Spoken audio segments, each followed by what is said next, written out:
Hello mga ka-happy! Oh, kita nyo naman, nagpagupit na ako ngayon sa totoong nanggugupit ng buhok ha. Yes, dito nga ako nagpagupit sa Glam at okay naman yung gupit nila. Medyo mas umikli pa nga ng konti yung hair ko pero di na rin masama dahil hindi na rin siya kutap. Pero ilang days din talaga akong pumapasok na kutap yung hair ko. Balikan nga din pala natin yung topic natin last week, yung abot sa mangkukulam. Uy nung bata lang ako nung nangyari yon. Pero ngayon, friends na kami. Kaya sa tuwing dumadaan ako sa bahay nila lagi nila akong hiningitian at hiningitian ko rin sila. Tapos lagi akong pinupunan na ang cute ko daw at ang ganda ko. Ayun tuloy, nausog. Actually, hindi naman talaga totoong mga mangkukulam, no? Panakot lang yon, gawa-gawa, at mga kwentong barbero. Siyempre, yun yung mga unang panahon para matakot yung mga bata at maaga matulog. Kung may totoong mga witch, ako yun. Ang nag-iisang witch sa buhay ni Devon.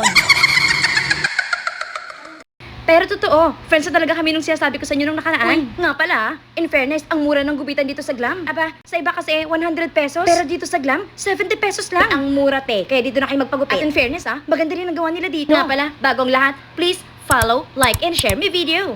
Natabi ko nga talaga dito yung about sa mangkukulam dahil nagko-comment yung mga pinsan ko. Baka mamaya mapanood pa nila to. Paktay tayo dyan. After ko nga palang magpagupit, hinanap ko yung Korean drinks na nakita ko sa Facebook. Kaso wala nga dito yun sa 7-Eleven. Kaya napunta ko sa ibang shop at etong nahanap ko. Sarap din neto 37 pesos lang siya. Strawberry plus milk. And that's all for today. Thank you for watching.